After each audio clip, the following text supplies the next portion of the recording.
Do you guys want to hear a story about Munchausen syndrome? This guy talked about it in depth. And a lady that killed 4 of her children. I can play it if you guys want to hear. I'm sure that's something you were wanting to listen to when you were tuning in. Because that's what I'm listening to right now. So if I can put that on. Hi there, Funky. Here you go. Let's listen to Munchausen syndrome. Yes, dead children. Okay.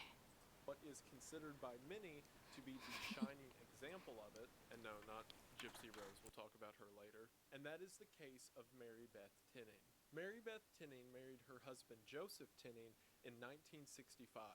She had her first child, Barbara, in 1967, and her second child, Joseph Jr., in 1970. Everything was going well until Mary Beth delivered her third child on December the 26th of 1971. It was on that day that her daughter Jennifer was born with meningitis and brain abscesses. Because of these complications, Jennifer passed away 1 week after being born on January the 3rd. It seems like this was the switch in Mary Beth's psyche that led to her later atrocities. 2 weeks after this event, she brought her second child, Joseph Jr., to the hospital, saying that he was suffering from seizures and was constantly vomiting. The hospital released him after a couple days because after putting him under surveillance, nothing was wrong and he seemed to be a healthy child.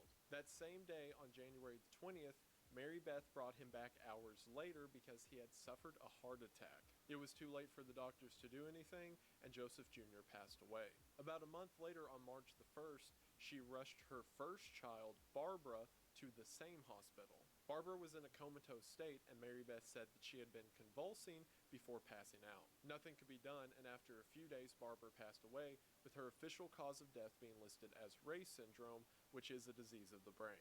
In the span of 3 months, Mary Beth had lost all 3 of her children, but this wasn't the end of the story. On Thanksgiving Day of 19... Whoa.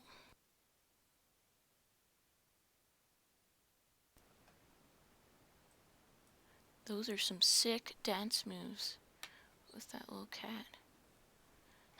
I like your new little emotes. They're cute. 1973, Mary Beth gave birth to a 4th child. Mary Beth rushed this child, Timothy, back to the hospital a few weeks after he was born, saying that he wouldn't wake up. This 4th child, Timothy, was dead, and the cause of death was ruled as SIDS, Sudden Infant Death Syndrome. A little over a year later, Mary Beth had her 5th child by the name of Nathan, and was declared dead after, according to Mary Beth, they were alone in the car and he began seizing, then passed out. In August of 1978, Mary Beth adopted a baby named Michael, and 2 months later had a daughter, Mary Frances. 2 months after Mary Frances was born, she was rushed to the hospital for, again... You know what? I do need to listen to more podcasts. There's this one that my sister likes to listen to. It's called My Favorite Murder. These 2 ladies are pretty silly, but they try to balance out gruesome topics by joking a lot. So I might actually start playing that, but I have no idea if podcasts can be copyright claimed, but we'll find out. I know that music is dangerous, so that's why I usually have it muted. Yes, go for it.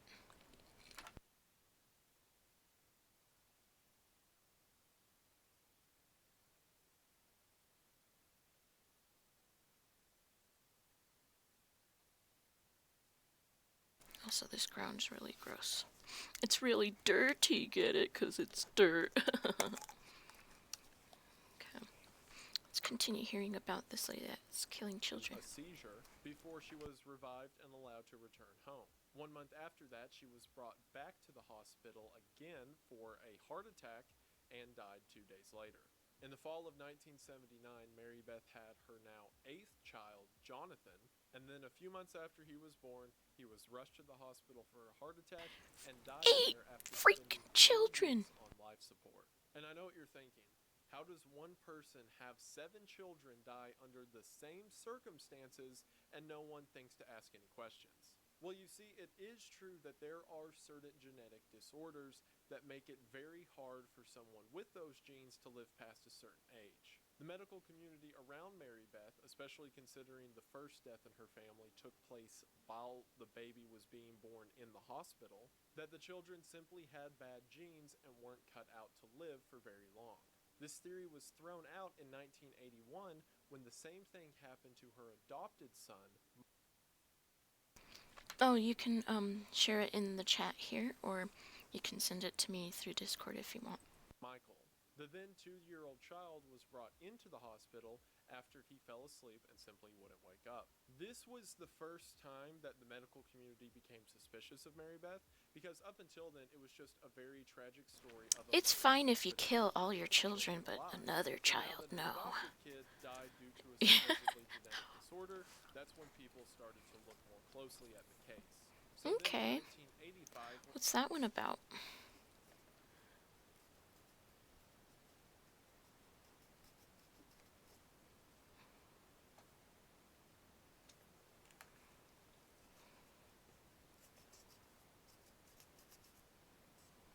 Is it on Spotify or somewhere else?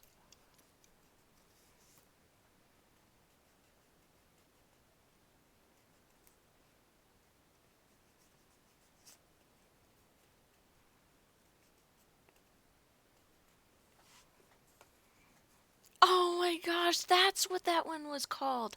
I remember you hearing it one time. Yes, I definitely would like to watch that one. Yeah, I remember that, but I didn't remember what it was called. Cool. Thanks for sharing. Okay, cool. Yeah, that'll make it easier for me to find them.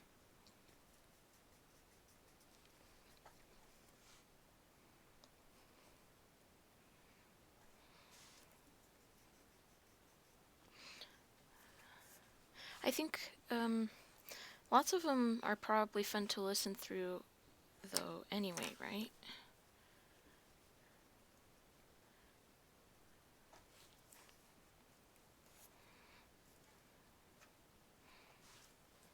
Especially when you're working on stuff for a while.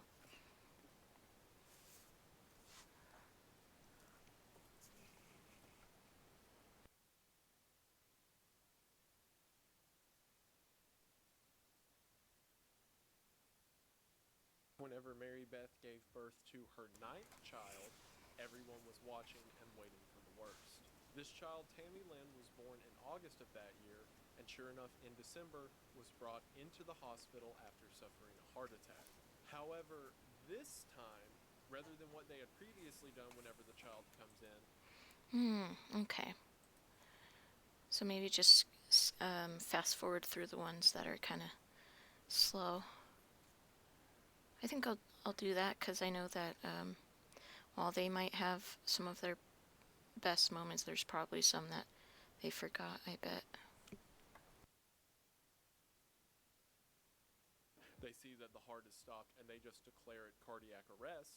They did a full autopsy looking over every part of the child's body and eventually came to the conclusion that the child had been smothered. They then immediately exhumed 6 of the previous bodies in order to do full autopsies on them now that they had evidence, although Thanks for that, at Link. that point so much time had passed that no conclusive evidence could be found. And during the interrogation, There's like these strange marks. I don't know if you can see them here, but I can't really remove them. They're on the ground. You see, here's some right here. Right here. And I'm trying to erase them and they won't go away. So that's very annoying. Hopefully if I color it in, it won't be as obvious. Mary Beth signed a confession saying that she had killed Tammy Lynn, Timothy, and Nathan, although later in court she would say that she was coerced into doing this. The prosecution essentially believed that she had murdered 8 of the 9 children, with the first one, Jennifer, that I mentioned earlier, being the only natural death because the entire thing took place in the hospital, and as I mentioned earlier, Okay, just turn them into part of the ground then, maybe. Like, they can be tiny spikes going.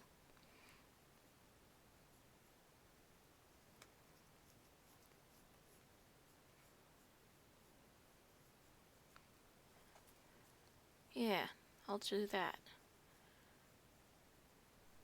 Good idea. Idea. That's what Brits say when they say idea, some reason.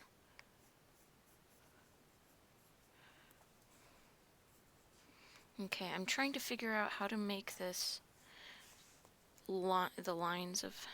Alrighty. Good luck on your animation.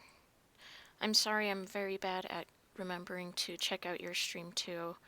I could probably see if I can run that in the background if you're streaming right now. Let's just see.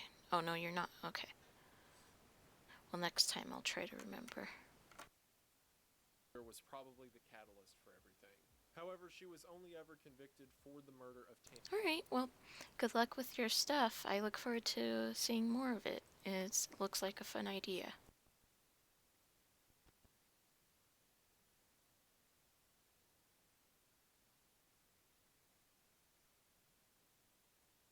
Tammy Lynn and was sentenced to 20 to life. Mary Beth serves as one of the most famous cases of Munchausen syndrome by proxy, and I want to take a deeper look at that.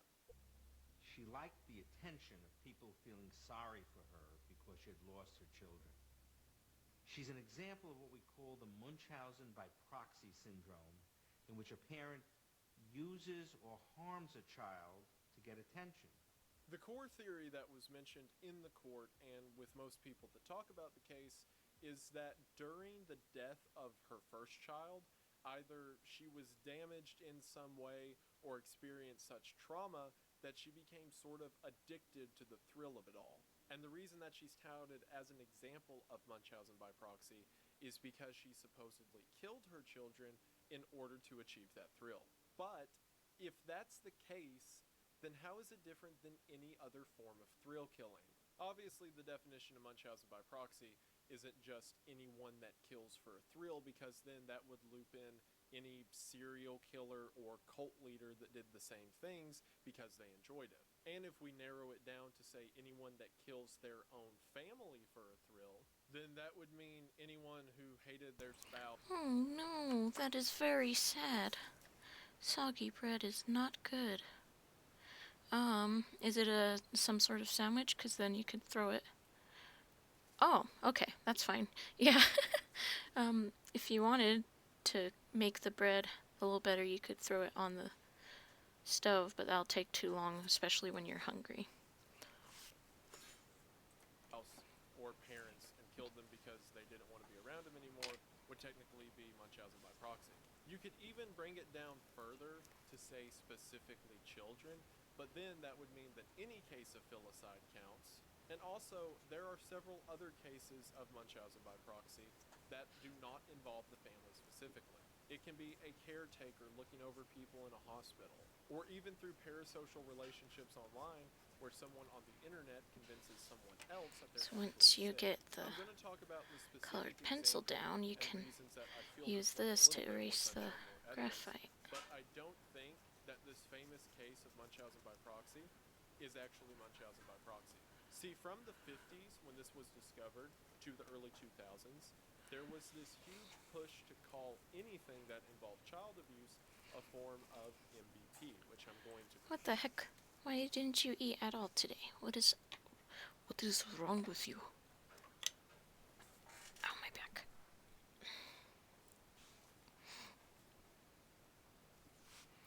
Why would you do that to yourself? You silly Billy.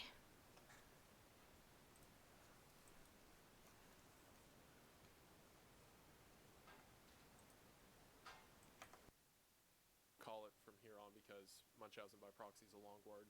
And because of that, there were several cases of someone just murdering their spouse or murdering their children, where some psychiatrist would come in and say, oh yes, this is a classic case of MBP. During the court proceedings, Mary Beth said that the reason she killed her 9th child is because she was so paranoid and afraid that the child was going to die that she kind of just wanted to get it over with, which definitely points to some mental illness in her life, but I don't think it was MBP. See, that's where the challenge comes with identifying this thing. It seems that the nature of the disease itself is in the intent. See, as it's defined and as the more infamous cases exemplify, again, except for the Mary Beth one, MBP is most often about. Oh no, throat soreness. You getting allergies or sick or something?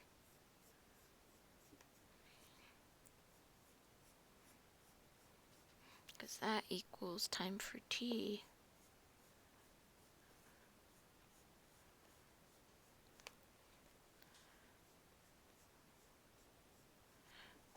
Also, what is going on right here?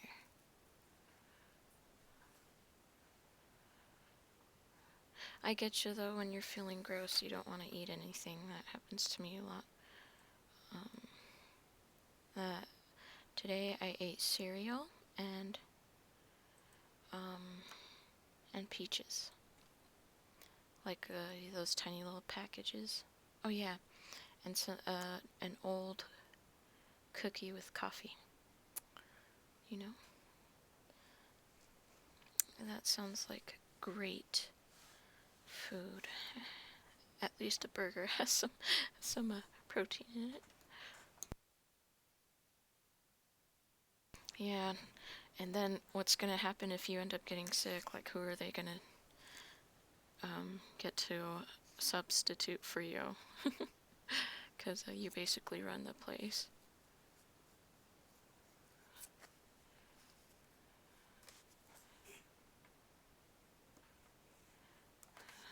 Peaches song? What Peaches song? You'll have to share.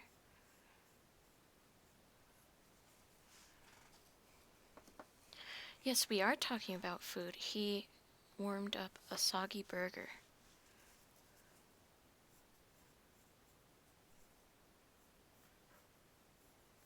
And I ate a small thingy of peaches.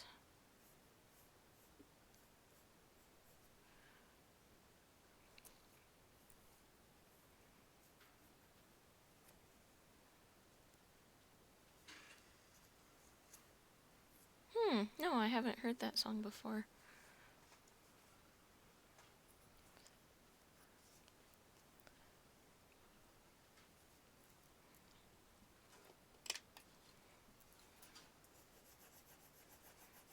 Maybe this should be the base.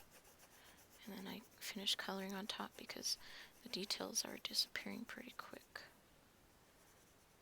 That sounds interesting. You will have to share that song. I do not recognize that whatsoever.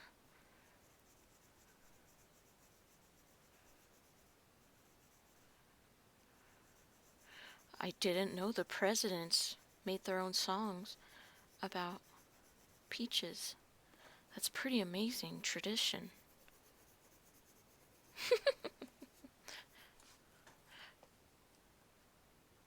If I were president, I would make songs about chocolate.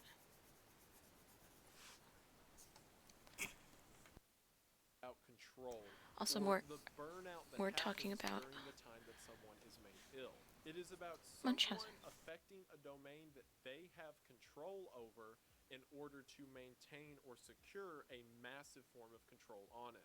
The cases we're going to be looking at today are about parents doing that to their children, primarily mothers, but it can also be seen in cases such as whenever men have MBP to some degree, it is most often in a cult or religious setting, in which the leader establishes themselves as the most important aspect of someone's life and then makes them ill or physically diminishes them in order to ensure that. The reason that 97% of Munchausen cases involve a mother abusing their child is because that is the most clearly identifiable way to see that behavior.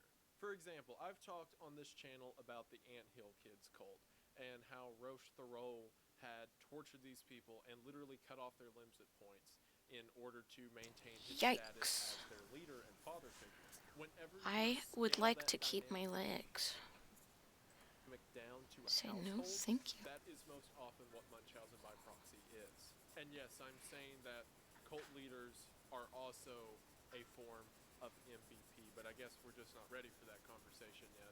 That is, if we consider Munchausen by proxy to be about control, or at least control can be an aspect of it, because the other big aspect of it that most people know is the idea of attention. And while control is a massive Oh, in that okay, narrative, so that's the other food we're eating. Yogurt. Yogurt. Is it painful yogurt? It looks like yogurt.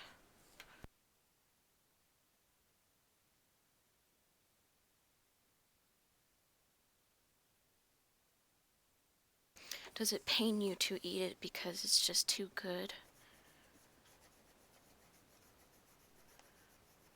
Or you have like nails mixed into the yogurt?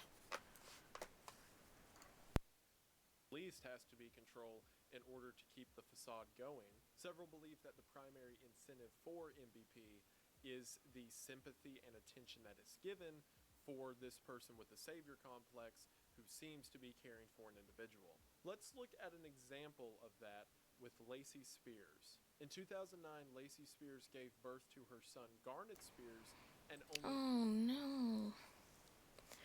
Yogurt with no fruit. It is not fun. It's not fun to eat at all. It's very blah on its own. I mean, you could try to add sweetener, but that's all that you can really do to make it exciting. Do you have any jam or something? You could add that.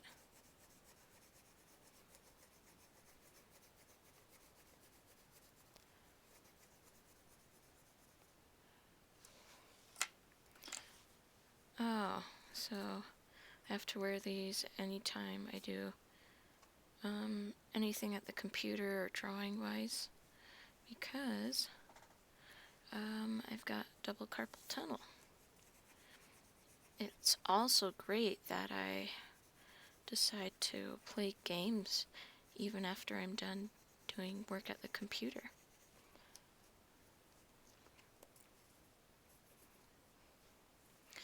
And this band-aid right here serving as my as extra layer of skin because I shred off the knuckle when I was shredding cheese. So now it's just yeah. I don't know how long until it'll heal. And that actually sounds pretty delicious.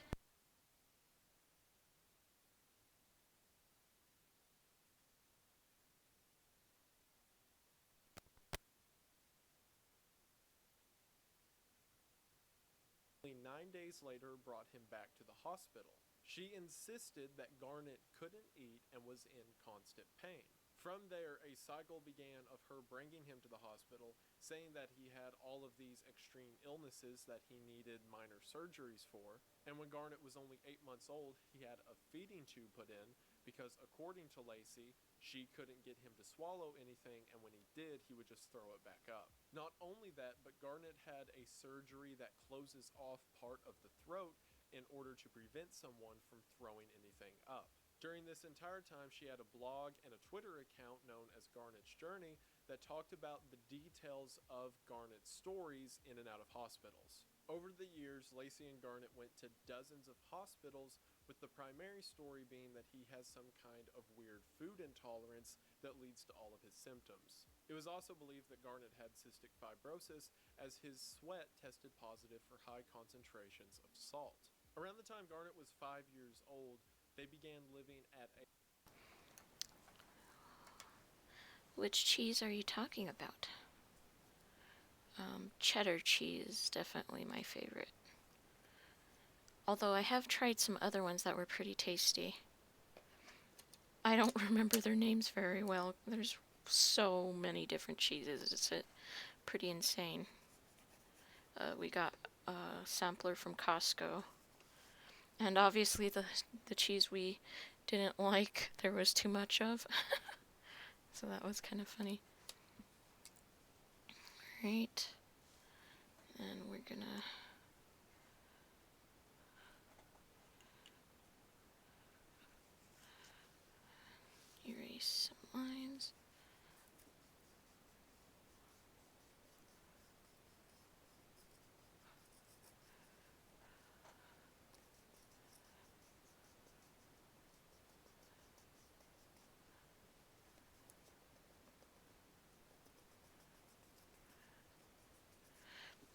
So here, I don't know quite how to. So it was like chai cheese. There's ginger or something mixed in with it. I don't quite remember what it was. I took pictures of it, but I'm using my phone as my webcam, so I cannot look at it right now. Which color am I looking for? Ew, what the heck? Maggot cheese. Heck no, never. And truffle cheese, nah. That, like, if you want something tasty, just get, cheddar cheese. It's not, I mean, big blocks of it can be expensive, but usually it's enough to last for a little while. Truffle cheese, I wonder what that tastes like. It's also hard to describe how different cheeses taste. Like, it's hard to know the right words to use. It's like, this one, it has a slight bite at the end of the thing. A bite? Like, what is it that they call it? I don't remember. This one, it is more, what's it called? A subtle flavor. Oh, yes. If I don't like it, I don't swallow. I can't do that very well.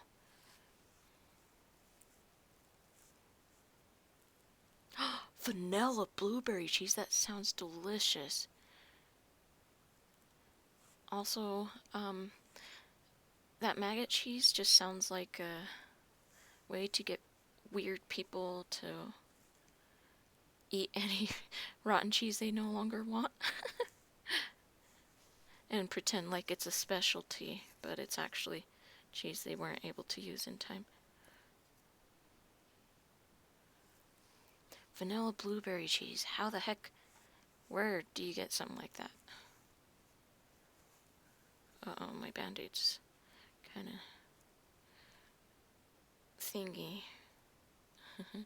Uh-oh.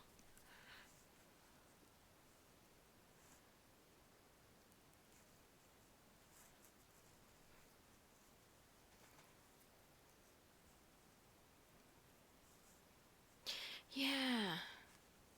I don't quite know how you're supposed to describe it.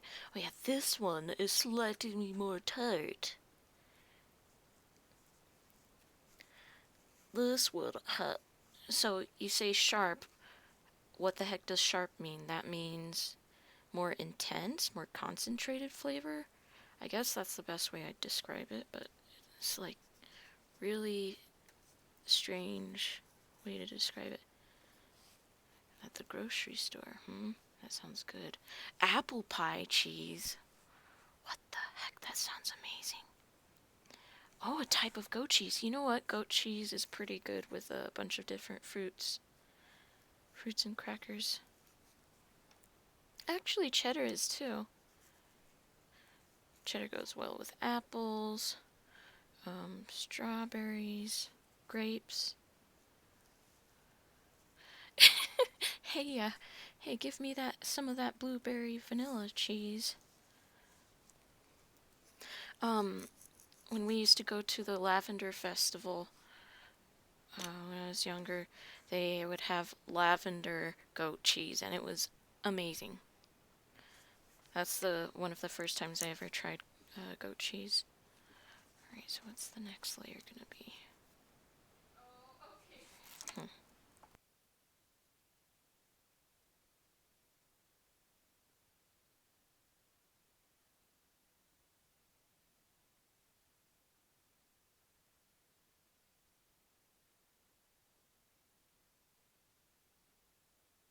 Okay, how do I do this shivering section? Should I have the little lines closer to the Yoshi?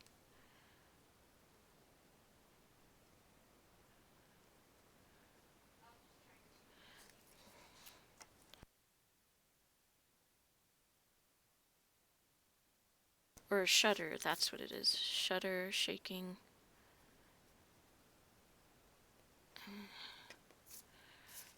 I'm not too happy with how the tears turned out, but in general, this Yoshi kind of underwhelming. Not the way I wanted it to turn out. I kind of messed it up. But that's okay. It still turned out alright. This guy's the biggest attraction.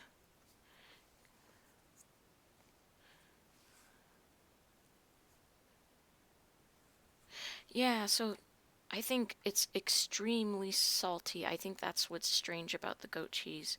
It's like very salty tasting. And so then lavender's like a flowery how would you describe it? A flowery flavor. I don't know. It's a flowery flavor. I've what would they say? They'd say aromatic. This cheese here is very aromatic and something. Too bad for those losers that have lactose intolerance. There's no such thing as lactate now. The funny thing with squid cheese, what the heck? Did you just come up with that? Or is that real? If that's real, that's stupid. I mean, I don't mean... bruschetta bread, mozzarella, tomato... Oh, that sounds delicious. Like tiny little, sandwiches. Yeah, I know what you're talking about. Those are good. And the little bread is like kind of crunchy and crisp. Yeah. Yeah, mozzarella, that one would be described. It's a very mild flavor, so it can be paired with things like tomato and vinaigrette, okay?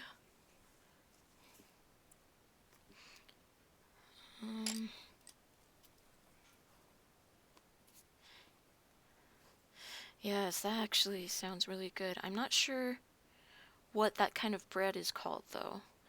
Or if they toast it ahead of time, or if it's already made to be crunchy like that, or cooked that way.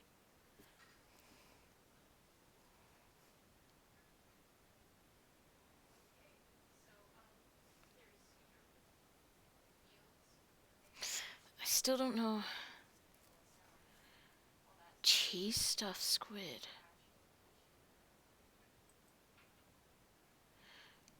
Yeah. Balsamic vinaigrette sounds good, or if you added maybe Italian dressing, I'm not sure.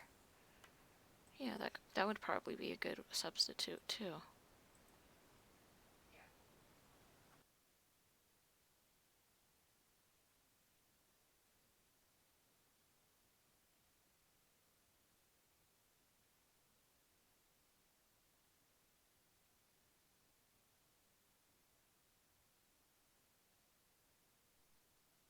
I feel about that squid stuff with cheese. That's a very acquired taste, I'd say. I'm also not the most what do you call it, enthusiastic about fish and seafood stuff. I do like shrimp though. Shrimp's pretty good because when you cook it, it doesn't taste very fishy. No thank you. I don't think I want to see that. That sounds weird. Hopefully they're not stuffing it while it's still alive, because that would be pretty cruel.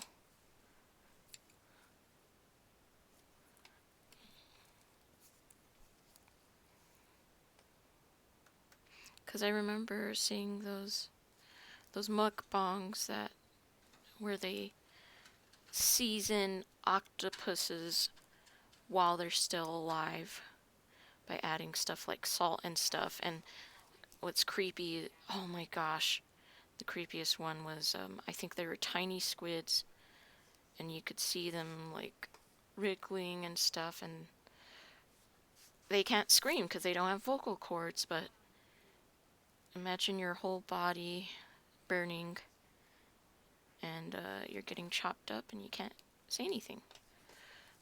So, yeah, it's kind of haunting. What the heck? Those seasonings actually don't look that bad. But knowing that squid is pretty gross.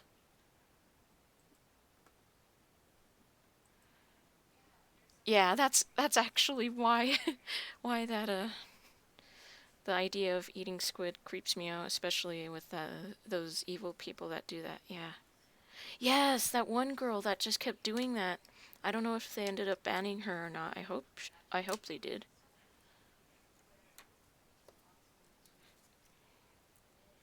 Also, what do you guys think about the shiver lines? Are those good placements? Or should I put them where they originally were? They were behind his spikes.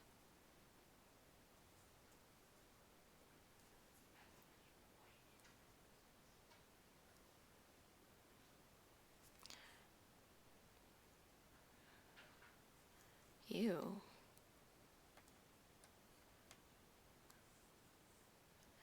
How the heck could you eat that much? In general, it's pretty creepy. What do you think, Chili? Does squid sound tasty? Yum.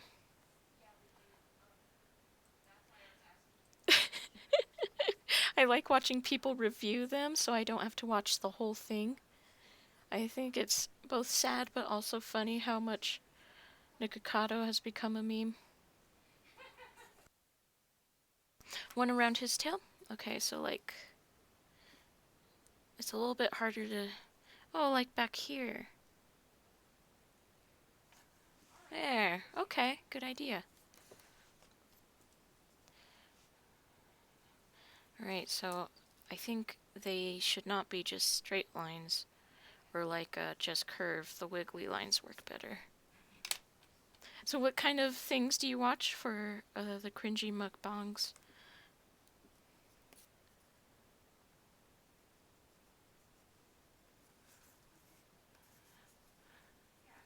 Yeah, sometimes people go over some of the weird figures that do those.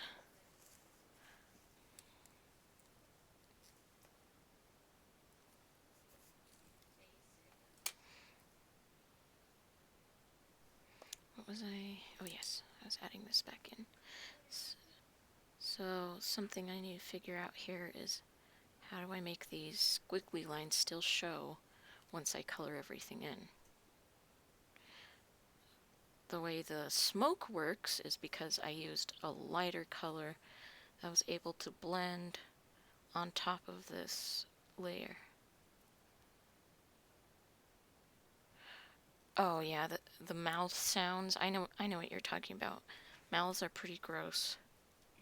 Especially when you're recording yourself. It like you're trying to edit something for a video and you hear, you used to cringe at people at microphones that would go and and okay, I'm sorry, I should have warned you, Dance, that I was gonna do that. But those are the kinds of lip smacks and sounds that you hear when you're editing audio. Misophonia. Interesting. Yeah, I have no idea what it's called.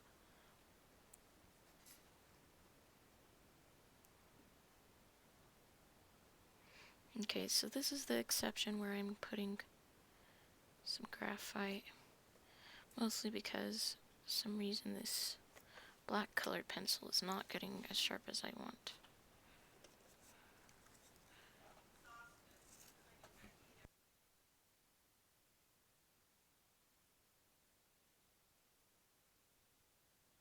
I'm sorry. Listening to people's mouths and chewing is a very acquired taste. It's something that you need to get used to. people's mouths are everywhere. Oh my gosh, I used to have a friend that would always chew with his mouth open, even when he wasn't talking. Because you know when you're talking, sometimes you keep chewing when you're talking, but you don't always hear it. Yeah, restaurants. Hopefully it's like loud enough that you don't hear all these other people.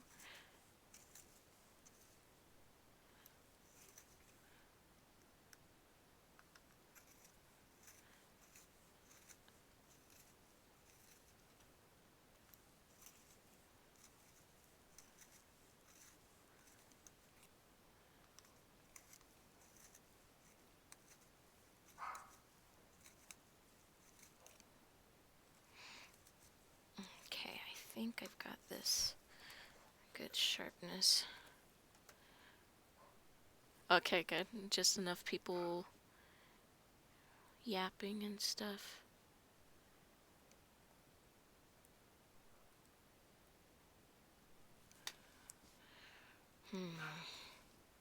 Shiloh, shut up.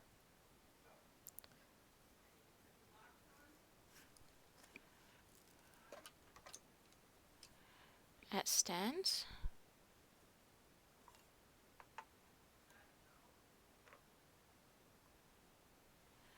At stands? What do you mean?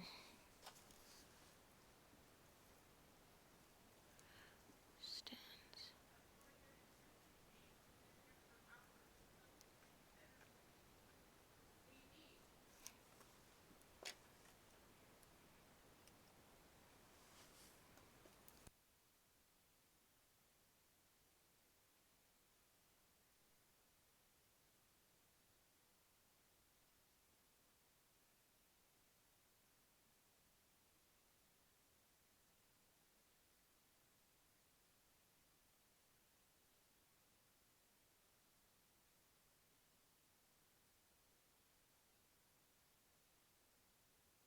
Oh, food carts. Okay, I get you.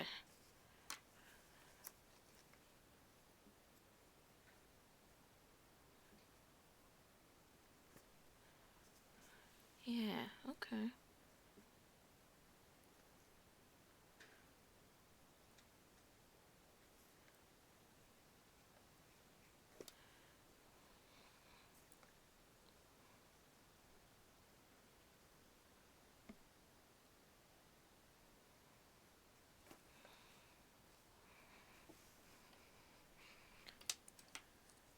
Okay.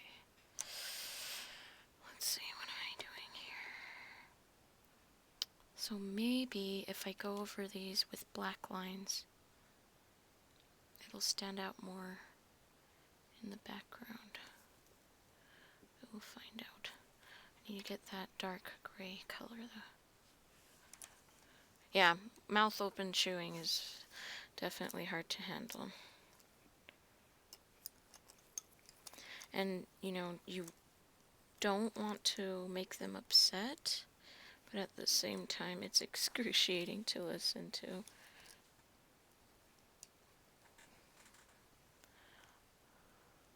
Especially if they're family members, because they'll make sure to trash talk you, and then people at family gatherings will start glaring and all that fun stuff.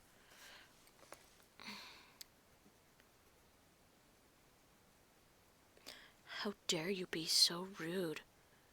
I was just eating all happy, and you were here judging me eating the whole time. To be fair, I do eat with my mouth closed, but, I guess I chew too loud? I don't know. So I'm self-conscious about chewing around other people.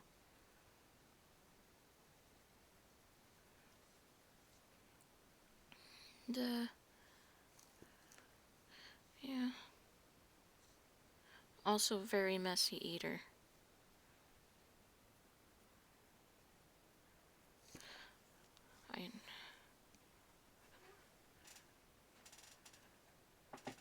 Ow. Oh yeah. Hi, nice to meet you. Let's go eat blah blah. Okay, I'm sorry. I'm sorry. You know what? It sounds like lip smacks. There we go. I keep. Sorry, Dance. I just keep making it worse.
Oh, this will be better actually.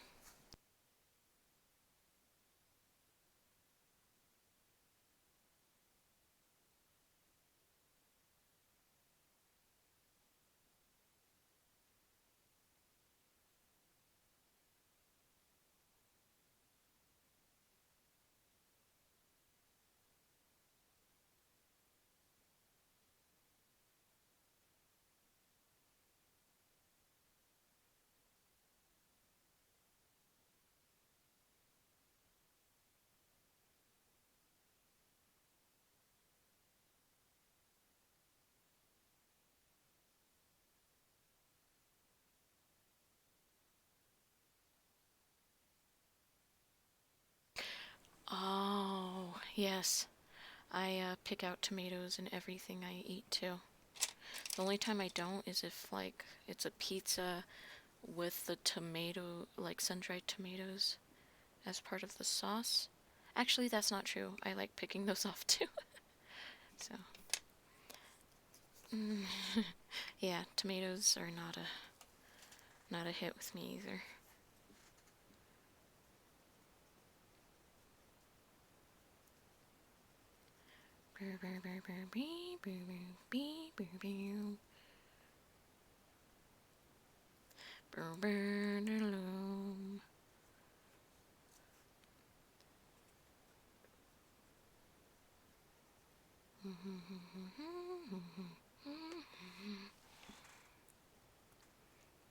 With eggs? I don't know about that.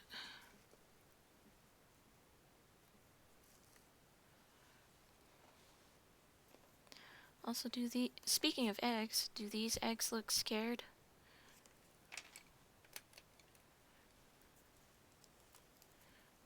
Just trying to make them also look scared like Yoshi.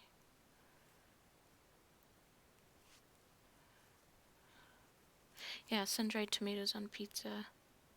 They, I don't know if you guys have a Papa Murphy's there, but there's different combinations and stuff that you can order. Or I don't know if you could do.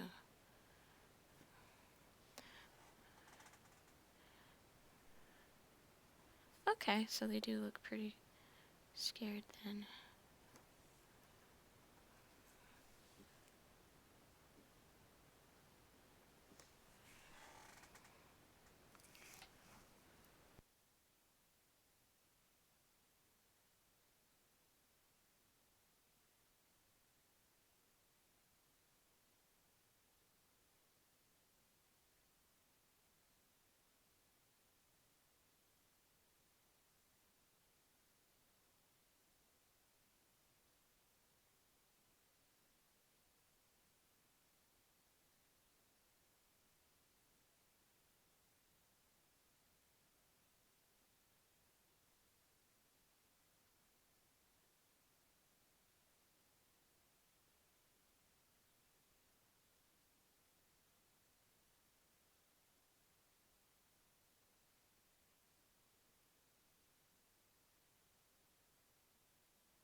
That's okay. Not too much is happening, so no worries. A holistic farm in New York State. Her stated reason for this being that he couldn't eat any processed foods, so if they went somewhere that was all natural, maybe he would be more okay. However, people around Lacey became suspicious because whenever Garnet was away from Lacey, he would eat a ton of food all the time, ask for seconds, and never seem sick. However, after spending any amount of time around Lacey, he went back to being an ill child. One day in January of 2014, Lacey rushed Garnet to the hospital for seizures. After spending some time in the hospital, it was determined that Garnet was completely fine, and he was even jumping on the bed and running around and acting like a normal kid. That was until an event that was later seen on security cameras of the AEG in the hospital room. Garnet and Lacey went into the bathroom, and whenever they came out, Garnet was incredibly ill. He began seizing, to which nurses ran into the room to try to help him, but it was no use, and Garnet passed away. The police were called when this happened because it was incredibly suspicious to the hospital that the perfectly okay kid spent a few minutes alone with his mother and is now dead. Also, the police were more suspicious of her when, after Lacey's father showed up to the hospital. See, Lacey's story was that the father of Garnet was her fiance, who was a cop who was killed on the line of duty. So whenever the police are at the hospital and Lacey's dad comes in, they're like, we're very sorry to hear about your son-in-law passing away, being a police officer and all. And the father was confused because she never had a fiance. And as a matter of fact, the Blake guy that she used pictures of and said was her fiance was a random cop that she went on a date with like 7 years ago. And if this wasn't Okay, I need to enough, empty this Lacey's friend received a call from Lacey sharpener, right after Garnet died, because it is where she asked very her full. friend See? to go to the apartment and throw away all of Garnet's feeding bags. Wait, no? Because It's remember, not he too was full on yet. a feeding tube, so whenever he was with his mother, he had Just to eat takes a food while. in bags. When police walked into Lacey's house, it was all of Garnet's medication on the table and a giant canister of sea salt right in the middle. See, as I mentioned earlier, with cystic fibrosis, one of the major symptoms is a high concentration of salt in someone's sweat. And after it was discovered that the feeding bags in Lacey's apartment had insane amounts of salt in them, something like 70 packets of salt lining the inside of the feeding bags themselves, it was determined that the reason No, it's Garnet was actually sick a channel. I've been starting to listen to this guy. His name's Wendigoon, which is a monster. So I think he goes over crime stuff. So I guess kind of like a podcast, yeah. entire life was because his mother was feeding him absurd amounts of sodium. I mean, Directly pouring salt there's into not very someone's many feeding tube visuals at all, causes so a you can mostly just listen to him. Okay, yeah. Readjust. Alright. Okay. a plethora of health conditions, which would explain why anytime he was around his mother, he was incredibly ill. But it was determined that the final cause of death that killed Garnet in the hospital that day was salt intoxication. As a matter of fact, his official cause of death was swelling in the brain due to a sodium overdose. And in the hospital bed, after she was arrested and there were search warrants on her phone and everything else, they figured out that while she was in the hospital room, Oh, this story that he's telling, they actually have it on Crime Watch Daily. Yeah, like Nexpo. Except Nexpo, I'd say he has lots of really good editing, very detailed stuff. This guy, he's got good research, I think, just not nearly as many edits and visuals. But yeah, on Crime Watch Daily, it actually shows the moment that the kid is dying, and it's really sad.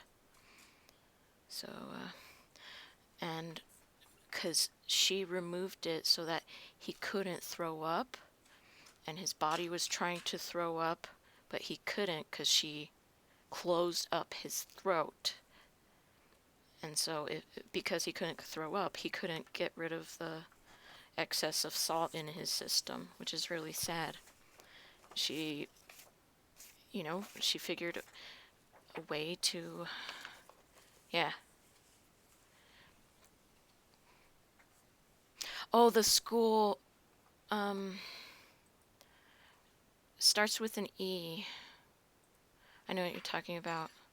It was a pretty sad trauma to those kids, and then had them yelling at each other and keeping them captive. Pretty messed up.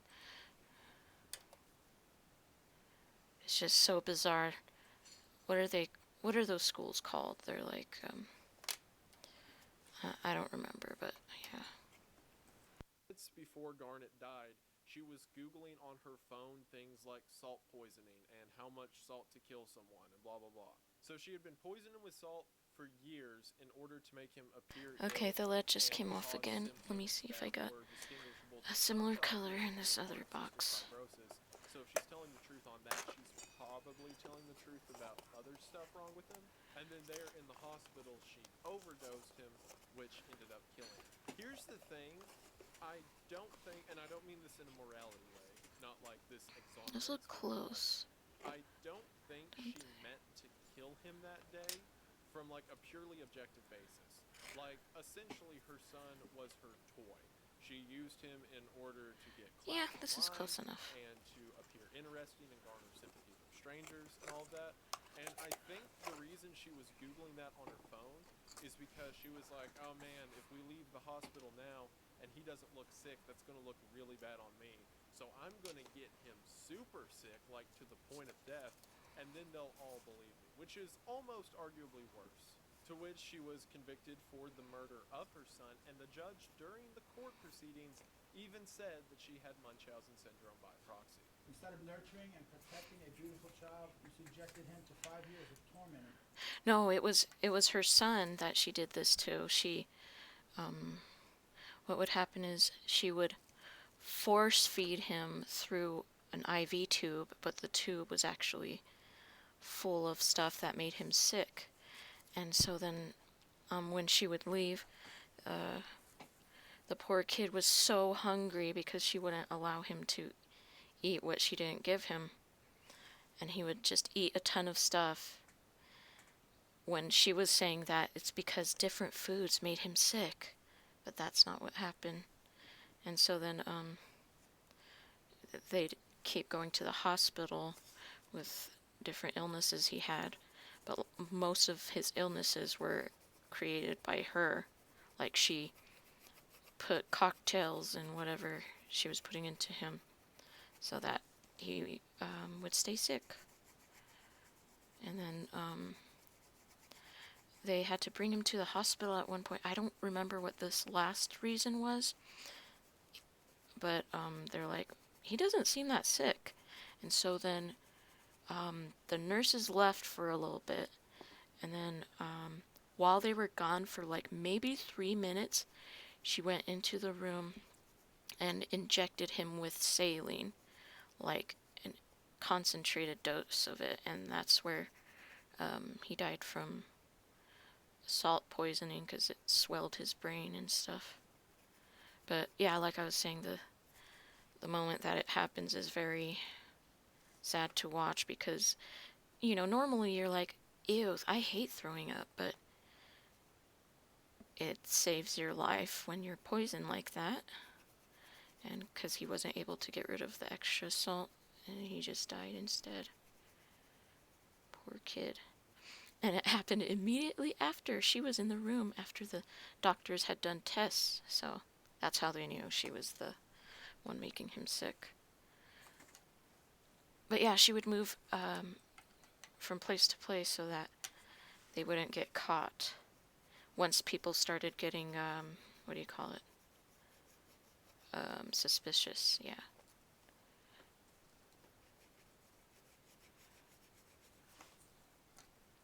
Yeah, the boarding school. That's what they're called. Yeah, that one was very sad where they forced the kids to yell at each other and say nasty things. And basically monitor each other and be awful. And the adults were pretty evil for encouraging that. Pain. One does not have to be a psychologist to realize you suffer from a mental illness, known as Munchausen by proxy. Now, looking at all the details of the Spears case, that is identifiable and easily seen as definitive MBP, like down to the control aspect, down to the attention aspect, all of it. Now, juxtapose that to a different case that is also often considered MBP, like the case of Blanca Montano. In 2011, she was convicted to 13 years of prison for the poisoning of her young daughter. Essentially, she had been poisoning her daughter for years with E. coli bacteria in order to make her sick, and at one point even wanted a marrow biopsy done to try to determine what her illness was, and was caught whenever she was seen, again, on hospital security cameras contaminating her daughter's food with E. coli. Yeah, that is just evil. It really is. That's why I think they still sentence them not as, even though it's considered a mental illness, it's just what it does. No, she didn't say why. She never said why she did it. But she purposefully tried to call her friend and tell them to throw away the evidence before the cops made it to her house, and she was just very messed up. Yeah.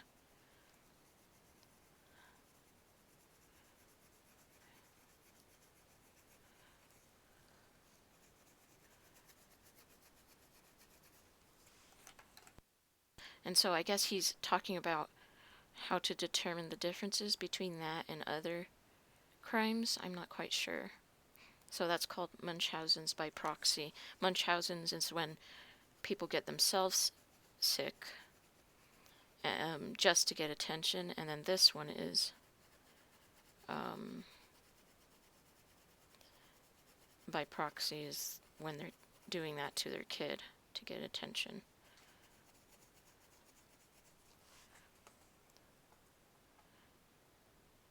Yeah, that one was really sad. Yes!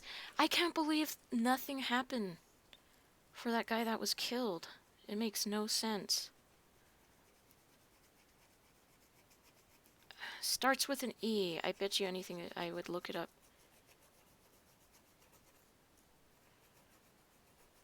I could look it up and find it instantly, but I'm too lazy right now, so I'm not.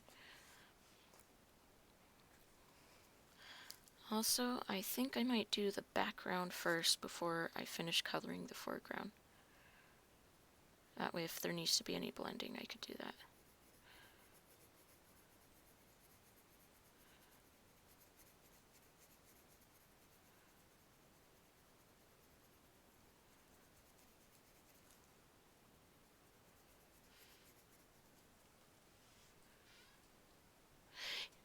Yes, it's forcibly making them sick through different like medicines, and yeah. It's called Eden, not Eden School. It's called the starts with ED, I'm pretty sure. Something like that.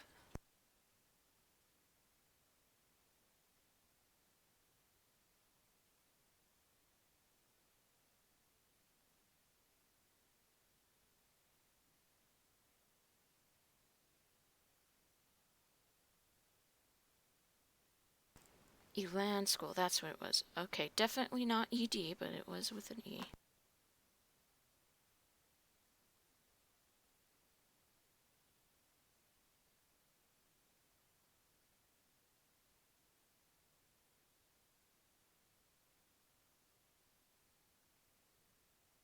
It was also sad learning that, the ranch that's joked about on Dr. Phil actually was very similar in that they would force them into awful conditions. So that one's sad to learn about. The Turnabout Ranch, that's what that one was called. They'd abuse them, not as extreme, but still pretty bad too.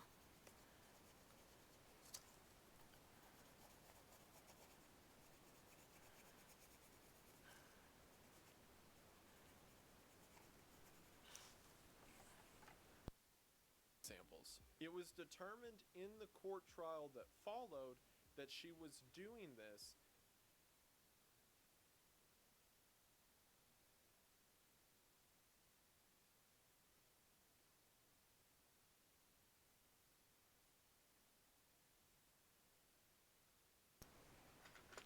An ED? What is an ED?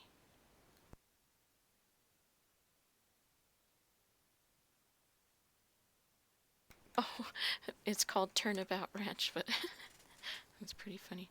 Turnabout usually means like turning around sort of thing. Or changing things. Yeah, if you look up Turnabout Ranch and Dr. Phil, you'll find a bunch about it. in order to garner attention from the child's father. Essentially, they had hooked up and she became pregnant with the child, and then he didn't want anything to do with her, so she thought, oh, if my daughter gets sick, maybe he'll come back.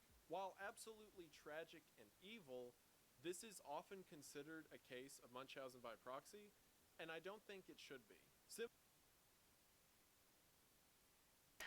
I missed what he was saying Trying to determine because what the illness was, and was caught Fam whenever is she was yelling. seen again on hospital security cameras contaminating her daughter's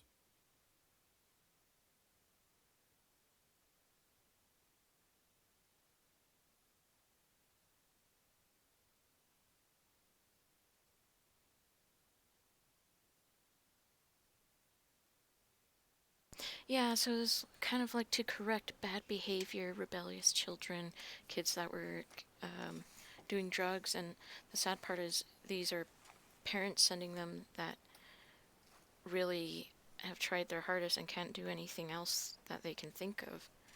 And so they kind of, just like the Elan School, they put in all this money to get their kids to get help when they're actually being made worse by creating trauma and junk, abusing them. What was one? I think one of them was they made them sleep outside on the ground, and you wouldn't think sleeping on the ground is a bad thing, but what that does, it bruises your body, because if you don't have a cushy surface to lay on, it's gonna make it's not gonna be very good. And it'll very much mess up your bones and muscles and all that stuff.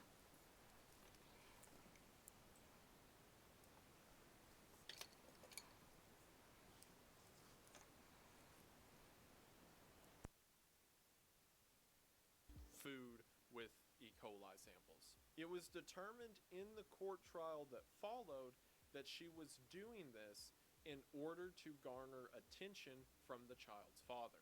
Essentially, they had hooked up and she became pregnant with the child, and then he didn't want anything to do with her, so she thought, oh, if my daughter gets sick, maybe he'll come back. While absolutely tragic and evil, this is often considered a case of Munchausen by proxy, and Yeah, go ahead, go to the bathroom. What the heck? How'd you end up in Japan sleeping on the floor? That sucks. I don't think it should be. Similar to the example I gave earlier about lying about having an illness or whatever in order to achieve an end goal, This is just that with more heinous and longer steps. And I think whenever you take something that is considered by some to be a legitimate mental illness and considered by others to be an excuse, so to speak, in legal systems, and when you just kind of like flippantly apply it to everything, like, Oops. oh, this woman murdered her kid, that's MBP, or oh, look, this girl almost killed her kid in order to get the kid's father back, that's MBP, it kind of becomes a meaningless term. See, if we look at it by just the specifics or symptoms, so to speak, that you can identify MBP through, then Blanca Montano had all of the symptoms. She had a ton of knowledge about the condition that her daughter had. She had the multiple hospital visits, she got into fights with doctors about it, etc. But the motive wasn't there. Someone who, again, I keep using the lawsuit example, but it's the easiest. Someone who's trying to win a lawsuit against, I don't know, McDonald's because they like got poisoned of a Big Mac. I don't know why my brain went to that. May do the same thing in a hospital in order to win a lawsuit, but it doesn't mean they have Munchausen syndrome. To effectively narrow it down, and this is more so the consensus in modern psychology circles, it needs to be stated as the motive behind the thing that is happening.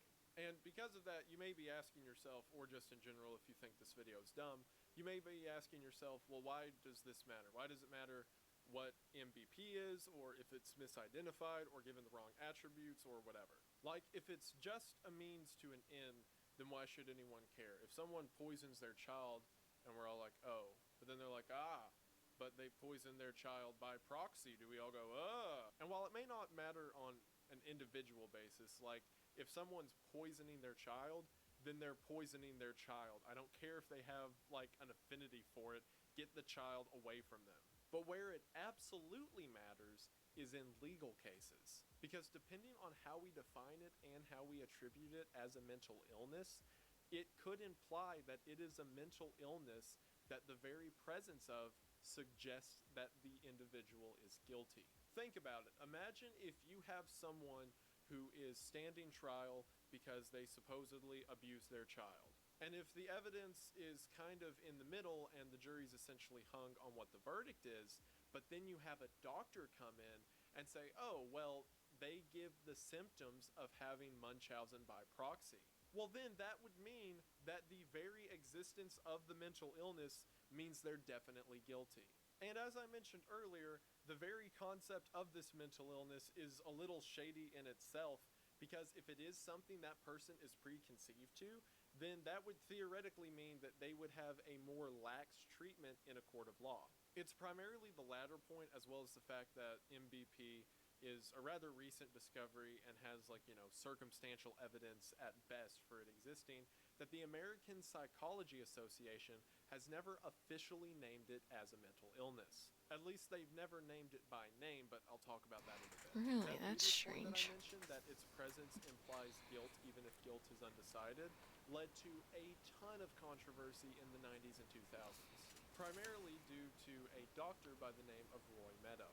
Roy Meadow was the doctor who kind of championed the idea of MBP and made it what it is today in modern courts and medical circles. However, that had some major consequences, such as that of the case of Sally Clark.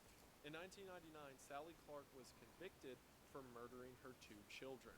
During the trial, the evidence was kind of circumstantial. Both of them had been found dead in the home, supposedly they just quit breathing, and similar to the Mary Beth story that I talked about earlier, she rushed them to the hospital and both of them were dead. However, in the midst of this trial, Roy Meadow comes forward as an expert witness and begins talking about how Sally Clark has all the symptoms of Munchausen syndrome by proxy, and how that means she was definitely likely or in favor to murder her children. The jury, thinking that this testimony was evidence of a motive, convicted her for the murder of her 2 children.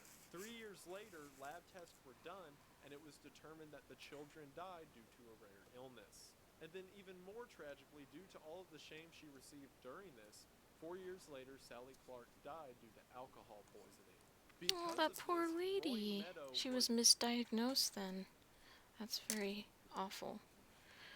Oh, look at another lead fell out. I love sharpening pencils just for the lead to fall out. Don't you do... Oh, look, this black is also missing lid. Oh, this one is... Okay, I just knocked something down. Oh well. Híjole. Was hyper-analyzed by the courts, saying that maybe him showing up and accusing women of having this syndrome, that he's really in favor of making a popular deal, isn't the best idea. And during the investigation of Roy Meadows, 2 other women who were put away due to his testimony of MBP were let go after further results showed that they were innocent. He had his license taken away from a year, and then it went back, but then he wasn't really asked to show up at any trials anymore. But that in itself shows the harm that MBP can cause just by existing. Because if you have a case where it's undecided if the person is guilty or not, and then you're like, hey, do you know that they have a rare mental illness that means they will definitely always hurt their child for attention? How is that not going to throw a jury's opinion?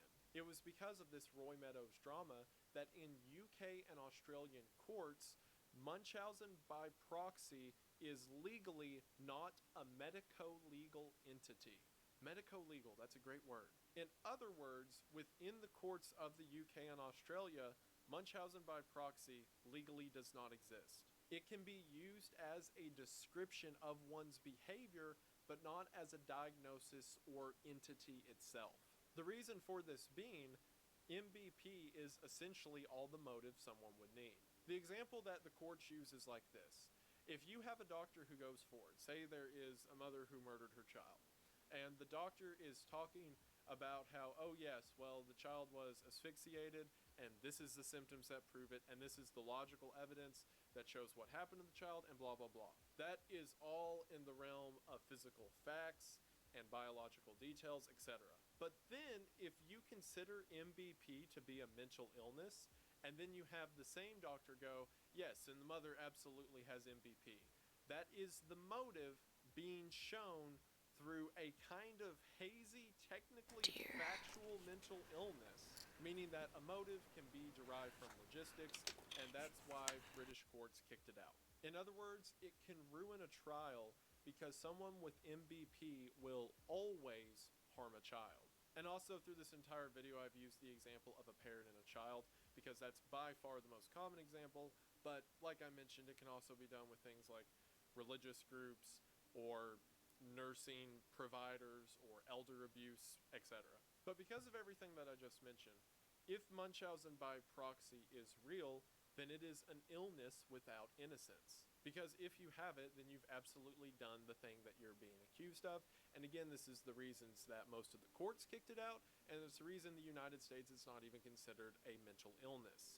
However, Munchausen syndrome, the one where you think that you yourself have the disorder, is absolutely considered real. And there are far more cases of someone pretending to be sick in order to garner attention and sympathy and what have you than there are of people doing it to someone else. As a matter of fact, the two are sometimes seen together, as is the case with our next example we're going to look at, Hope Ybarra. Now, Hope had a history for lying in the first place. She was a chemist with a doctorate, and in 1998, she told her husband that she was getting a, quote, 1-year PhD degree. To which on every Tuesday and Thursday for 1 year, she would leave the house and I guess drive around and do whatever, and then come back and say that she went to class. After supposedly getting this PhD, she began to call herself PhD Hope Ybarra, as well as put the title on business cards, when again, she never actually got a PhD. After her first daughter was born, she claimed that the daughter had my connection is kind of being laggy right now. Not sure what's going on.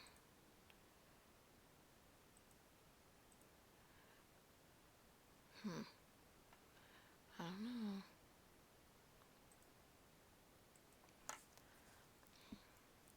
Not only that, but for the first year of her daughter's life, she said that she had an autoimmune disease and made her wear ankle braces.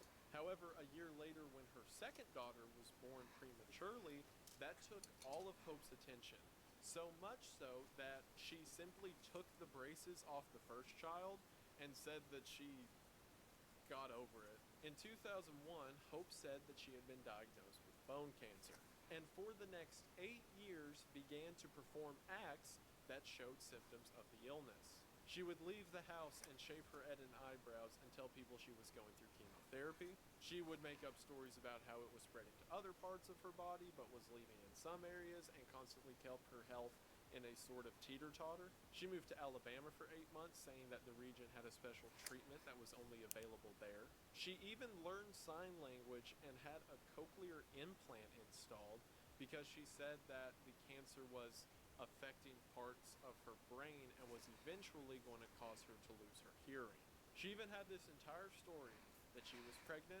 She told everyone else around her that she was pregnant, and for 5 months wore maternity clothes, said they were twins, and even had names picked out for them. Before one day saying that the chemotherapy caused her to miscarry, to which, with no one else around, she had a quick funeral for them, placed them in urns, and then put the urns on the fireplace. The urns were sealed, by the way, and after everything I'm about to talk about happened, they broke open the urns and they were just empty. Remember the second child that I mentioned, the one that was born prematurely? Well, at a young age, Hope had a feeding tube installed in her second child. Getting a G-tube, a gastrostomy tube to feed the child, is the most common procedure in medical child abuse. And that's because it's probably one of the easiest To control their food. disorders to fake to a physician. So you present with a feeding issue with your child. Well, we're not watching the child eat in our clinic. And just as with the Spears case, began to feed her daughter salt, and then doctors believed the child had cystic fibrosis. She even had an intravenous central line put in on that daughter, which is essentially an IV that goes up to or into the heart, and it's believed that she began removing bits of her daughter's blood in order to make her appear anemic. During one Gross. procedure called an iron dextrin infusion, which is something they do with dangerously anemic people to try to put iron back into their system, the daughter nearly died because, again, they're trying to flood iron into a system that, for one, doesn't need it and is also lacking on blood. And if it wasn't for the doctors quit working, she would have died of metal poisoning right there. See, Hope was also a chemist, and because of her fake PhD, which I have no idea how no one certified at any point during this, she had a position at a pharmaceutical company working with pathogens. The way she was found out is because people at work got suspicious that she was ordering pathogens that weren't being used in the lab. She was eventually caught for this after it had gone on for 10 years, and she was arrested for child abuse and misusing justice and lying to hospitals and a whole bunch of other minor charges. She still keeps up the compulsive lying thing to the degree that in one of the interviews I watched with her, whenever she walked up to the interviewer, she had a piece of paper that said she was deaf or hard of hearing. And like in the beginning of the interview was doing sign language and had like a speech impediment, but as the interview went on, she just quit doing that.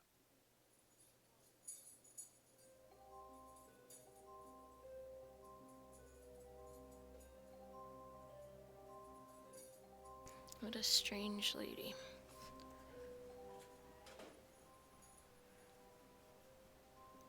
Factitious disorder, or Munchausen, is when someone exaggerates pains, or some people would call it malingering an illness or creating an illness that doesn't exist. So at the very least, Hope was a compulsive liar, which begs the question, is Munchausen syndrome by proxy just some form of elaborate compulsive lying? And I won't spend as much time disproving it as I did the thrill kill argument, but in short, no. See, there are people who are compulsive liars who don't do things like destroy the livelihoods of family members and then poison their children for a decade. So while that is definitely an aspect in MVP because it requires some level of dishonesty, there's something more to it than that. There is something else to the level of depravity that these people will reach to. And also, in case I haven't made it clear enough, because I'm kind of just playing devil's advocate on every side of the aisle at once, I am not trying to state in this video that it definitively is a mental disorder or isn't or whatever. I'm just more so trying to show the points of it, and while there are proponents on both ends. And the most definitive point that I'm trying to get to you in this video is that it is an interesting point of contention within medicine and legal systems that I think deserves to be looked into. And also, in case it's not clear enough, I am a YouTuber who makes videos about stuff that I think is cool and neat, and not a doctor or a psychologist at all. So, to just clear Oh everything crap, up this here, is the do not wrong take one. the things I say in this video and then use them as a Here it justification is. to label people or talk about like what someone may or may not have, because that would be not good. Again, just taking something that I think is interesting and worth talking about and showing that to you guys. So while I'm on the high horse of being a guy with a camera and YouTube channel who thinks I can classify mental disorders, let's talk about Jack Barron. Jack Barron murdered. Yeah, let me see if he has any listing for his music. Oh, he does. So it's called Darkest Child A by Kevin MacLeod. Jeez, Kevin MacLeod has so much music. It's pretty funny, huh? Murdered his wife, and then at the funeral seemed to be garnering and loving the attention from everyone, as well as cashing her life insurance policy, before doing the same thing with his 2 other children. He seemed to be so comfortable with the deaths of those in his immediate family that at the second child's funeral he wore a t-shirt and just drank beer and like casually talked to his friends. And it is a point of debate if he was doing it because he liked the attention, or if he hated his family, or if he liked the life insurance policy. And again, while this is a combination of attention, control, and wealth and is garnered through doing bad things to members of your family, I don't think this is Munchausen syndrome by proxy. Yeah, Again, it's pretty everyone's cool house that is such. he... If you search guys I with wonder why MVP, it's in the is one of the first stories that'll pop up. copyright-free However, stuff, again, stuff if we that's take safe what to is play. potentially a very That's why you hear it all the diverse time, or because it's a... specific disorder that can be attributed to some What do you people, call it? and just say anyone that murders someone to get a life Public... insurance policy counts as it, then it's a meaningless something. term. And again, my purpose with all of this isn't to say, yes, it is a mental disorder, because that would imply some level of alleviation or predisposition to the things they're doing. Yeah, some of the And every music's one of just these cases, like I I've never feel heard that before, the so individual in it's kind of question cool. is absolutely I'll have to capable look of for moral decisions, or at least like if some they of his weren't, more it's not spooky related to the songs. That would be MVP. fun. But where I feel it is more important is with the condemnation of those same behaviors. In other words, maybe if we don't look at it as a mental illness and we look at it in the way that British courts describe it as a description of behavior, then perhaps it should be used to condemn those who match the description. So the And reason if why we're this is using cut that off here is definition because that it is not originally necessarily the a mental spine... illness, but instead just a pattern of behavior. No, then it's open Creative Commons. Let me see. Something like that. Let me see. YouTube Audio Library. Yeah, so you can find that over there. When you have a YouTube channel, it unlocks these different,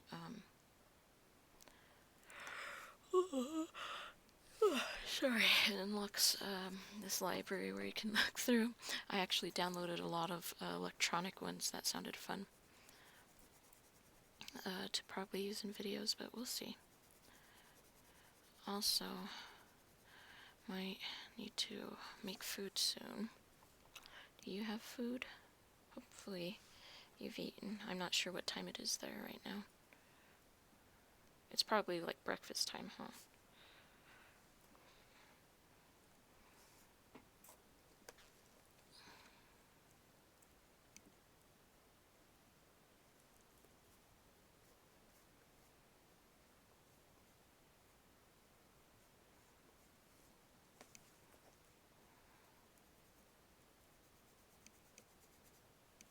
Public domain. There you go.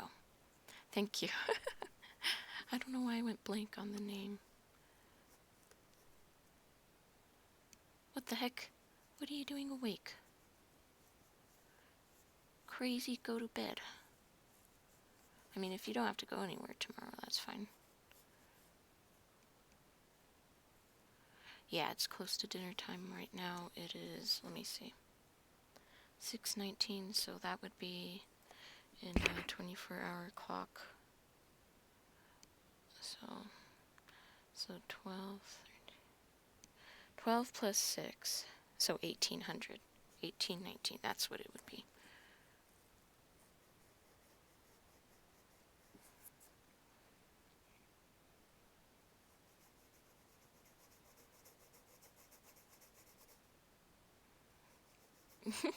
I mean, go for it if you want to. I just know that, something. I need pee really bad, but I also don't want to go until I'm done here. At least reach the 2-hour mark. Yeah, I prefer nighttime too, but unfortunately the rest of the world does not, so appointments are impossible to schedule for nighttime.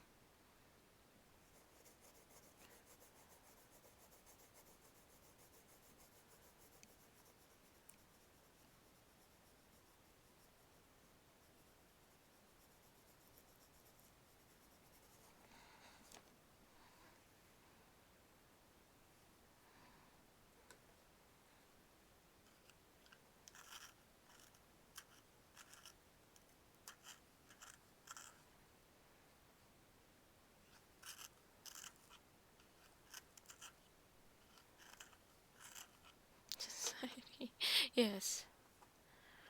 We live in a I society. believe that one of the best examples of why someone with MBP should be condemned and actions against them could be justified is that of the most infamous Munchausen by proxy case probably ever now, which is the case of Gypsy Rose Blanchard. Dee Dee Blanchard gave birth to Gypsy Rose Blanchard in 1991. At only 3 months old, Dee Dee took Gypsy to the emergency room saying that she was suffering from sleep apnea, although there was no evidence of this. At a young age, Dee Dee began to tell people that Gypsy had chromosomal disorders, muscular dystrophy, and a series of other conditions that caused her to be very sickly and required a walker. At 8 years old, Gypsy was on the back of a motorcycle being driven Gamers by her rise up. grandfather, to which the bike gently tilted over and Gypsy scraped her knee. From this, Dee Dee said that Gypsy's legs were destroyed and that she now had to sit in a wheelchair. And from there, Dee Dee began showing off Gypsy everywhere. They went to Special Olympic events, they went to pageants for disabled children, and sometime between kindergarten and the 2nd grade, Dee Dee pulled Gypsy from school in order to homeschool her. Every single minor thing that was potentially not even wrong with Gypsy caused Dee Dee to immediately rush her to the emergency room, to the degree that if Gypsy coughed, that's a trip to the ER right away. Dee Dee also began saying that Gypsy was suffering from eye and ear problems, which she also didn't have, and Dee Dee was able to put Gypsy on various medications for things such as seizures.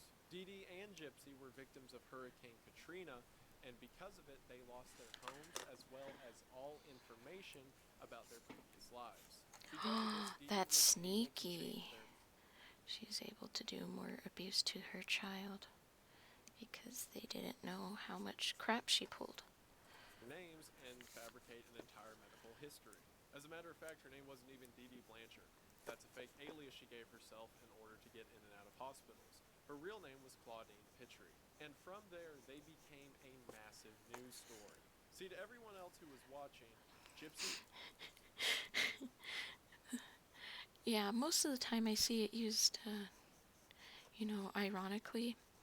I don't think I've seen anyone use it unironically, but I just think, yeah, it is pretty funny.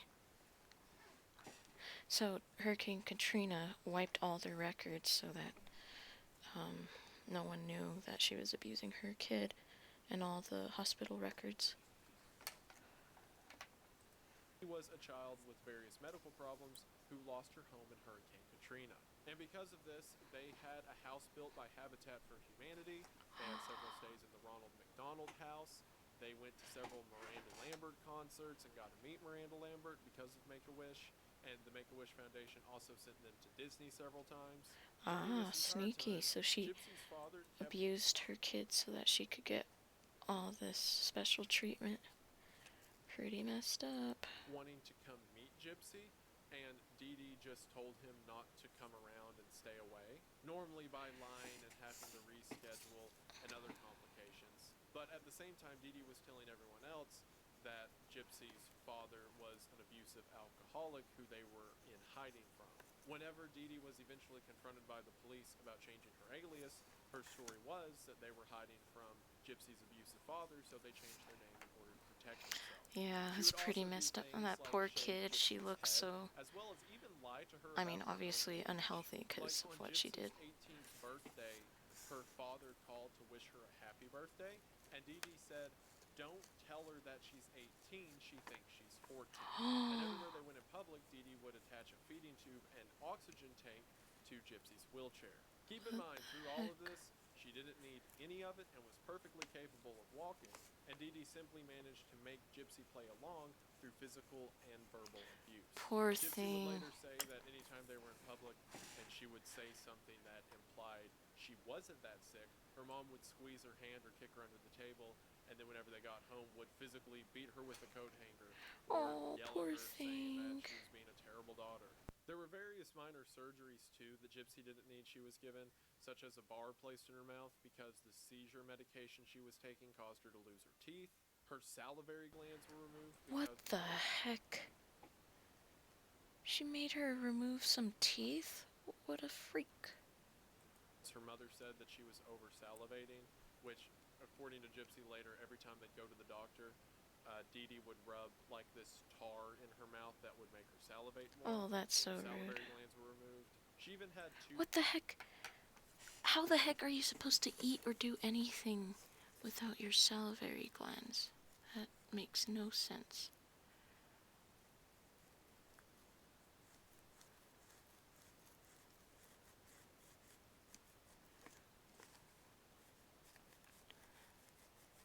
Can you imagine? Like, spit is so normal to us, but can you imagine what it'd be like to try to eat things without spit? That'd be crazy. Tubes implanted into her ears for drainage, which again she didn't have. The first and only real backlash Dee Dee got during any of this was one neurologist who examined Gypsy and then told the mother, "This child is perfectly capable of walking," and the mother got offended and walked out, as well as. So what do you use? How the heck do you get... You have to use everything with water, maybe?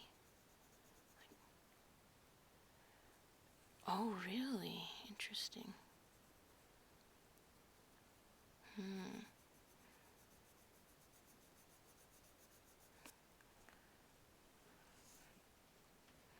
Okay.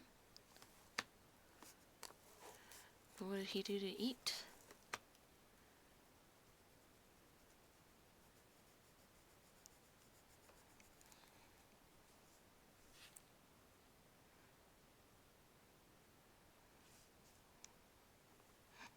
Yeah, I can't imagine having my mouth dry like that all the time. That would suck. And be very hard to swallow food.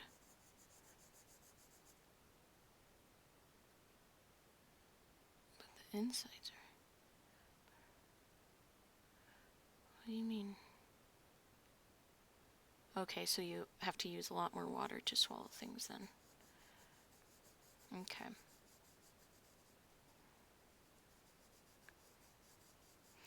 Imagine though getting phlegm and drainage though. How would you get that out? You can't just go poo, you know. Guess lots more work with water then, huh?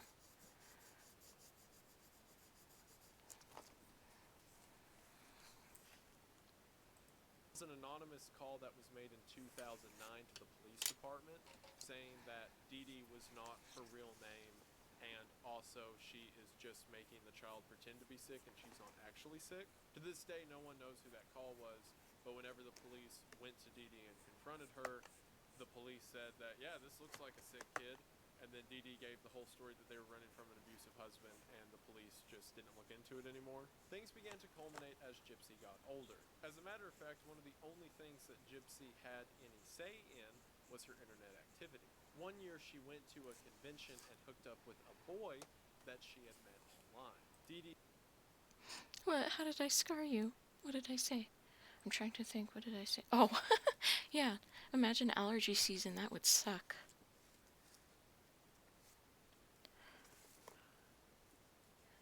I mean, it already sucks having phlegm in your throat, but at least you can, yeah.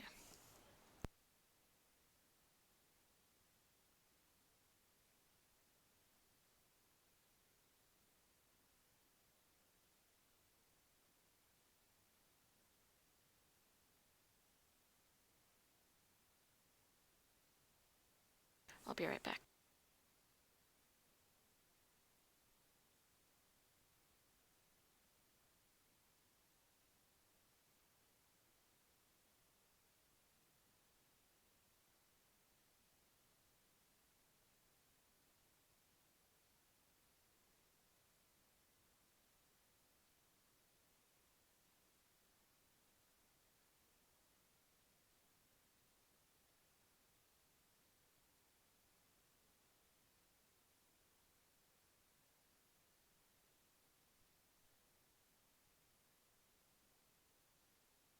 Yeah, allergy season does suck. This is the time of year that I usually get pretty sick. Like fall, strangely enough, not as much as springtime. Yeah, and your lungs are like, oh no, something's entering it. Looks like I have to make you suffocate. And you're just like, oh cool, thank you. Thank you for that. For me, I'm actually allergic to everything in the air, so I'm always blowing my nose and sniffling and stuff. So sometimes even my sister's like, are you okay? I'm like, I guess. Yeah, so much phlegm. Yeah, can you imagine that frequency of phlegm with no spit? I cannot. Okay, we talk a while about spit. It's very interesting. He found out about this and threatened to report the boy to the police if he ever said anything to Gypsy again, because according to Dee Dee, Gypsy was a minor at the time, even though she really wasn't. After they got home from this event, Gypsy said that her mother smashed the computer with a hammer, and then for several weeks... Yeah, it really doesn't make any sense. Like, I have lactose intolerance, and I don't know why. I didn't have it when I was younger. It just developed eventually, and it's like, uh-oh, milk, ow. Uh-oh, milk, let me stab the inside of your intestines when you're digesting it. That's great. Handcuffed Gypsy to her bed. After this, Gypsy began to plot how to get away from her mother, and every night after her mother went to sleep, would talk to people on the internet. It was during this time she met a man by the name of Nicholas, and they began, I can't believe I'm using this word, e-dating. And after one meetup where they actually met each other in Froth person, girl? in What's June that? of 2015, they decided Yeah, that spit is Nicholas so would murder cool. Gypsy's mother. To which one night, Nicholas broke into the house, stabbed Dee Dee to death, and Nicholas and Gypsy then escaped. Wait, During this what? escape was I need to also the rewind first that. time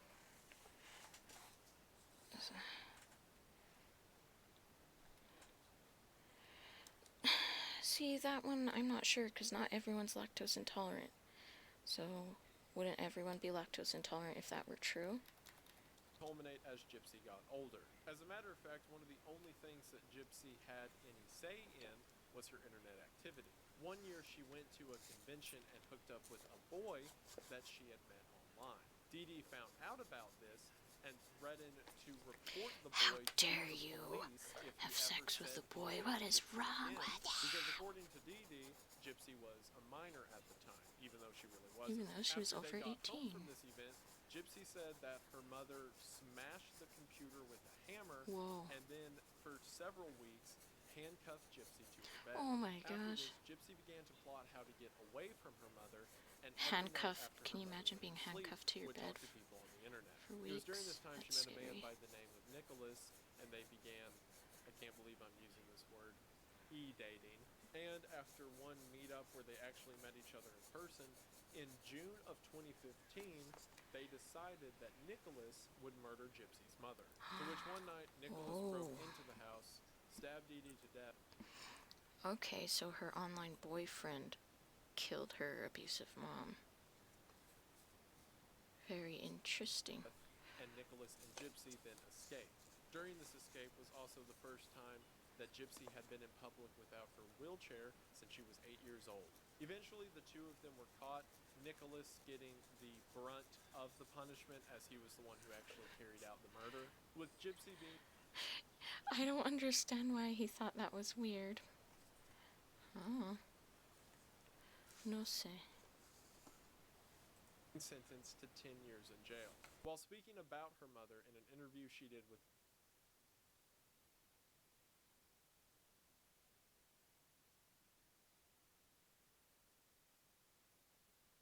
BuzzFeed in 2018, I need to go Gypsy make said dinner in she would have 5 been minutes the once it perfect hits mom 2 for hours. someone who was actually sick.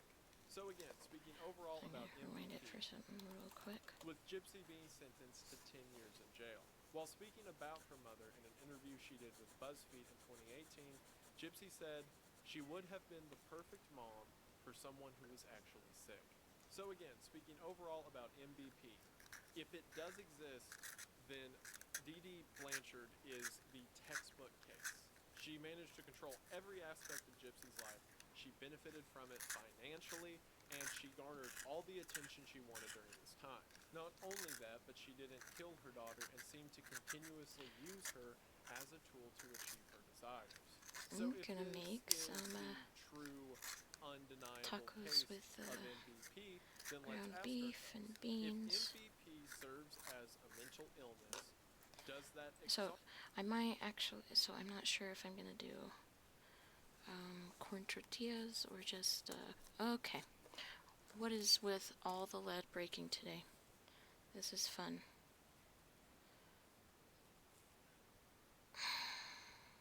Please. Stay in there just for a little bit more, please.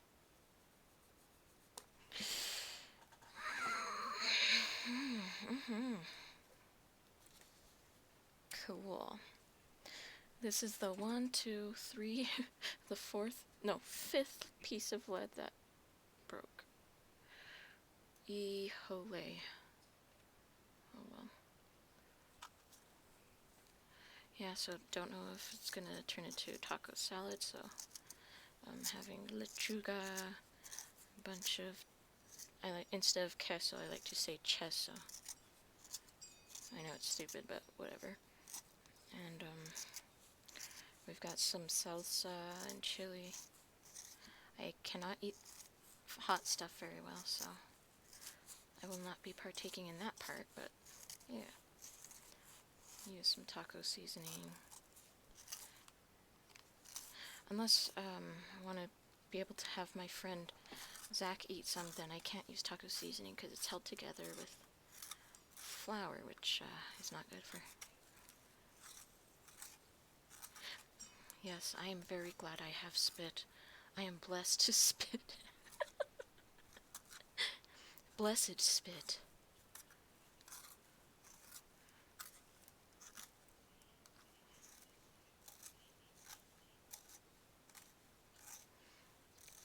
Eating wilted lettuce? What? That doesn't make sense. What do you even mean?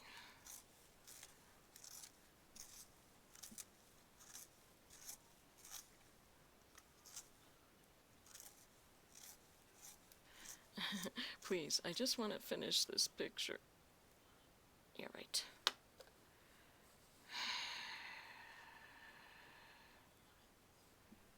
You know what? I'm just gonna do black for the outlines for now, I guess.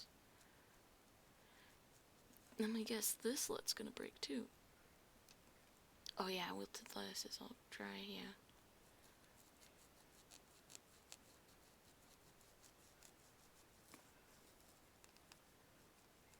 Yeah, not moist whatsoever. Or sometimes it is moist, but it's soggy and gross. You know, when it gets that black slime on it, it's pretty yucky. Okay, it's actually a bad idea to do black with that, because then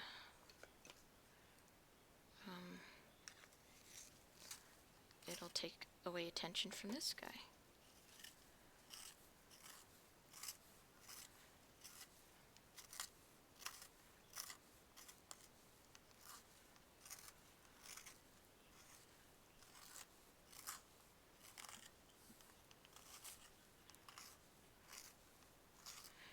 It's funny because when I was working at Witch Witch, we'd have to just throw in whatever lettuce we had, and sometimes if we didn't have a chance to get more lettuce, we didn't have time to take out all the rotten pieces. So sometimes that would just, be a bonus for some people that wanted lettuce in their sandwich. Because when it's moist, it rots so much faster, so... I mean, it's fresh, but also... yeah. Please! Why do the pencils hate me? Okay, you know what? That's it for today. That's the 6th piece of pencil lead that fell out. I'm so glad. So what I'm going to try to do is sharpen all these pencils off camera and hopefully be able to work again without spending so much time sharpening, but we'll see if that's a thing that'll happen. Oh, okay. I'm gonna go and eat.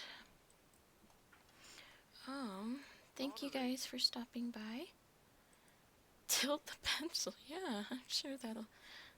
So I was actually trying to grab the lead and draw with it, but turns out it's much harder to control it when you don't have a pencil. The wooden part. See, watch. I'm coloring. See, guys, look at how cool I am. Oh my gosh, look at this. Coloring. Color.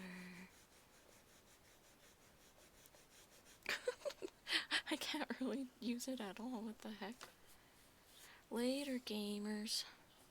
Gamers, make sure you rise up. Make sure you rise up and never give up. Don't let society put you down. Alright? Very important. Okay. Goodbye, guys.